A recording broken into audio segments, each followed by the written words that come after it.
पुन्हा एकदा मंडळी आपल्या चॅनलमध्ये स्वागत आहे आणि आज मी तुम्हाला दाखवणार आहे भावाच्या लग्नाचं जे प्री वेडिंग केलं होतं तर ते कुठे कोणी आणि कसं केलं होतं तेच बघणार आहोत। तर व्हिडिओला सुरुवात करूयात। व्हिडिओ आवडला तर लाईक करा, चॅनल आपल्या सबस्क्राईब करा। तर आम्ही आलेलो आहोत शहाडमधील बिर्ला मंदिरला। तर इथे बघा बिर्ला मंदिरचं जे एंट्री केल्यानंतर तुम्हाला सुरुवातीला डाव्या बाजूला बिर्ला फॅमिली आहे, म्हणजेच मिस्टर अँड मिसेस आहेत। तर त्यांचं तुम्हाला इथे पुतळे बघायला भेटतील, बिर्ला फॅमिलींचे इथे आहेत आणि एक्झॅक्टली त्यांच्या समोरच मंदिर आहे।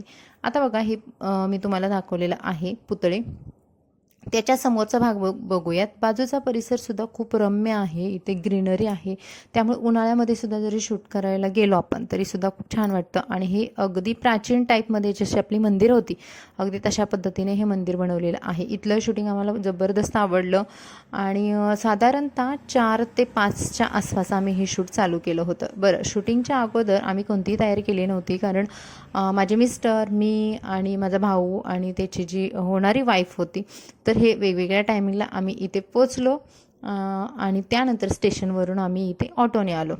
तर स्टेशनपासून साधारणतः 10 ते 15 मिनटापर्यंतमध्येच आपण ऑटोने पोचू शकतो इथे। आणि इकडे बघा लॉन आहे, ग्रीनरी आहे। सुरुवातीला मी तुम्हाला मंदिराचा लुक दाखवते आणि तुम्हाला जरी कोणत्या पद्धतीचे शूटिंग करायचे असतील किंवा दर्शन घ्यायचं असेल किंवा तुम्हाला असं छान असं एखादा दिवस एन्जॉय करायचा असेल, छान तुम्हाला फ्रेश व्हायचं असेल तर तुम्ही इथे नक्की येऊ शकता। खूप छान वाटतं, आपली मरगळलेली मानसिकता आहे ती सुद्धा फ्रेश होते आणि आपल्याला अगदी निवांत मस्त रिलॅक्स फील येतो। इथे विठ्ठल रुक्मिणीची आतमध्ये मूर्ती आहे। तर मंदिराचं कन्स्ट्रक्शन बघू शकता, खूप छान प्रकारे त्यांनी डेकोरेट केलेलं आहे, म्हणजेच त्यांची जी बांधणी आहे तीच अगदी मुळात प्राचीन जशी मंदिर असतात त्याच्या बेसवरतीच वाटली मला। खूप छान वाटलं। तुम्ही सुद्धा आलात तर कधीही या मंदिराला शहाडला आलात तर भेट द्या, पुन्हा पुन्हा जायचं मन करेल तुमचं। आता बघा इथे मी मेकअप चालू केलेला आहे, म्हणजे माझ्या भावाची जी होणारी वाईफ आहे तर तिचा मेकअप चालू केलेला आहे, कारण इथेच आम्ही सर्व त्यांचं कॉस्ट्यूम वगैरे विशालने चेंज केला आणि ती ऑलरेडी साडी घालून आली होती, फक्त तिचा मेकअप वगैरे बाकी होता। तर मेकअप हेअरस्टाईल इथेच मी सर्व डन केलेलं आहे, कारण आम्हाला कुठेच टाईम भेटला नव्हता आणि इथे आल्यानंतर त्या काकांना विचारून त्यांची परमिशन घेऊन इथे लॉनमध्येच मी मेकअप हार्डली 15 ते 20 मिनटात तिचा आवरला मेकअप आणि हेअरस्टाईल। खूप पटपट करायचं होतं, अंधार पण होण्या अगोदर हे शूट करायचं। तर शनाया पण आमच्यासोबत आली, शनाया मस्त एन्जॉय करत होती, तिला भारी वाटत होतं, कारण मोकळं मोकळं वातावरण वाटत होतं आणि तिची पण एक्झाम जस्ट संपली होती त्यामुळे ती सुद्धा फ्री होती, मस्त होती। आणि शनायाला पण घेऊन आलो, तर शनाया बघा सगळी माहिती सांगते इकडे। तर इथे तिचा उज्ज्वला तिचं नाव आहे, तर तिचा इथे मेकअप आम्ही छान प्रकारे मी करण्याचा प्रयत्न केला। हेअरस्टाईल सुद्धा तुम्ही बघाल, मला खूप आवडली, अगदी कमी वेळामध्ये पटकन होणारी हेअरस्टाईल मी केलेली आहे। आपल्या स्वाती स्टाईल चॅनलवरती अशा भरपूर सारे हेअरस्टाईल आहेत की ज्याच्यामध्ये तुम्ही कमी वेळामध्ये सुंदर हेअरस्टाईल करू शकता। त्यानंतर अशा पद्धतीने आवराआवरी केली। घरून आम्ही आलो तर निघालो होतो, त्यावेळेस जेवण केलं होतं दुपारचं, हलकासा नाश्ता केला होता आणि त्याच्यानंतर आम्ही शूट चालू केलं।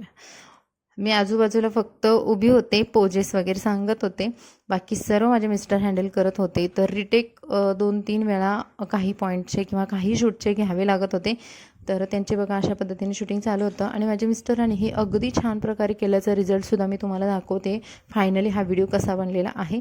तर मिस्टरांनी खूप मेहनत घेऊन त्या दोघांनीसुद्धा छान प्रकारे सपोर्ट करून अशा पद्धतीने बाहेरचं सुरुवातीला शूट घेतलं, त्यानंतर मंदिरामधलं सुद्धा शूट घेतलेलं आहे।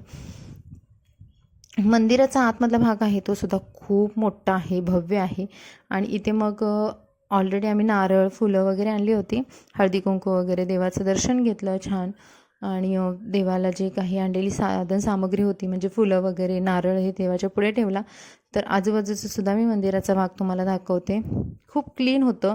सर्वात महत्त्वाचं म्हणजे आपल्या इकडे भरपूर साऱ्या मंदिरामध्ये कधी कधी जास्त कुंकू वगैरे इकडे तिकडे सांडलेलं असतं किंवा काही भाग पाणी वगैरे पडलेलं असतं, पण इथे इतका क्लीनलेस होता की अक्षरशः म्हणजे आतमधून सुद्धा एवढा थंडावा वाटत होता मंदिरामध्ये। बाहेरच्या साईडचं सुद्धा शूट अशा पद्धतीने चालू होतं आणि इकडे मोठा लॉन होता, बहुतेक तिथं कोणता तरी कार्यक्रम होणार असावा असा माझा अंदाज होता, कारण तिथे सेट वगैरे लावलेला होता। आणि बघा माझी अवस्था, कारण मी काहीच आवरलेलं नव्हतं, माझं शूटिंग होणार नव्हतं, त्यामुळे मी थोडीशी थकली होते, ट्रेनने शनायाला घेऊन आली होते, त्यामुळे थोड्याशा प्रमाणात माझा चेहरा तुम्हाला असा पडलेला दिसेल। पण यांचं शूट मात्र व्यवस्थित करण्याचा प्रयत्न केलेला आहे. आता हे मंदिराच्या पाठीमागचा भाग आहे, इथे सुद्धा शूट केलेलं आहे. त्यानंतर आम्ही गेलो मग गार्डनमध्ये, कारण इथलं शूट आम्हाला जे जे मेन पॉईंट होते ते आम्ही केलं. त्यानंतर तिथे एक बाजूलाच गार्डन आहे, तर त्या गार्डनमध्ये सुद्धा भरपूर सारं शूट केलेलं आहे. तर तिकडे गेल्यानंतर त्यांना वेगवेगळ्या प्रकारचे पोजेस सांगणं हे सर्व माझे मिस्टर करत होते आणि त्यांचं शूट चालू होतं. मग तोपर्यंत शनाया खूप गोंधळ करत होती की तिला एकटीला बोर होत होतं, खेळायला कोणी नव्हतं. तर तुम्ही गार्डन बघाल, इथलं खूप मोठं आहे गार्डन. मग मी शनायाला घेऊन मस्त असं झोपाळा वगैरे कुठे दिसतोय का बघत होते, किंवा तिला खेळण्यासारखी जी खेळणी आहे ती बघत होते.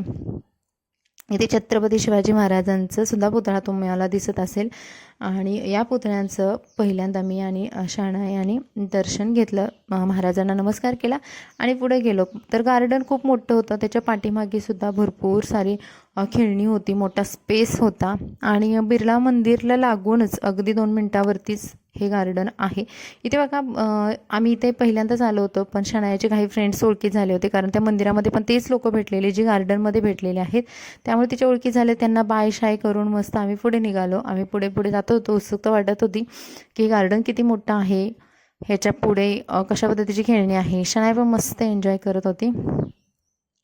तर पुढे गेलो बघा, ग्रीनरी तुम्ही बघाल. आम्ही साधारणतः हे शूटिंग फेब्रुवारी नंतरच, म्हणजे मार्चच्या आसपासच हे शूटिंग आम्ही केलं होतं. तर मार्चमध्ये सुद्धा बघा केवढा उन्हाळा थोडाफार चालू झालेला असतोच, तरीसुद्धा एवढं थंड आणि ग्रीनरी होती इकडे. तर या गार्डनमध्ये सुद्धा तुम्हाला अशा पद्धतीचे एक प्लेट बघायला भेटेल. आणि तर शनाया बघा किती छान एन्जॉय करत होते, आणि तिने मला दाखवलं की तिकडे भरपूर सारी खेळणी आहेत, भरपूर सारी मुलं आहेत, आपण तिकडे जाऊयात. आणि या साईडला माझे मिस्टर या दोघांना घेऊन शूट करत होते. तर त्यांचं शूटिंग साधारणतः इथे आल्यानंतर सुद्धा 1 तासभर चाललं. आणि मी शनायाला घेऊन इकडे मस्त रमली होती. मी पण एका साईडला बसले होते, आणि शनाया मस्त बघा अशी एन्जॉय करत होती, स्लायडिंग खेळत होती, झोका खेळत होती, आणि तिने सुद्धा छान एन्जॉय केला. अशा पद्धतीने आम्ही हे शूट कंप्लीट केलेलं आहे. आता या गार्डनमधलं शूट आणि प्लस बिर्ला मंदिराचं शूट, परत आम्ही नदीवरती जाऊन असे भरपूर सारे व्हिडिओचं शूटिंग केलं होतं. 2-4 ठिकाणी शूट करून तो व्हिडिओ बनवलेला आहे. तर त्या व्हिडिओचा रिझल्ट आपण चला बघूयात कसा आहे तो.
तर मंडळी अशा पद्धतीने शूट झालेलं आहे आणि तुम्हाला हा व्हिडिओ कसा वाटला किंवा हे प्री वेडिंगचं जे शूट केलेलं आहे ते कसं वाटलं कमेंट्समध्ये सांगायला विसरू नका. चला भेटू आपण पुढच्या व्हिडिओमध्ये. तोपर्यंत मस्त रहा. Bye bye.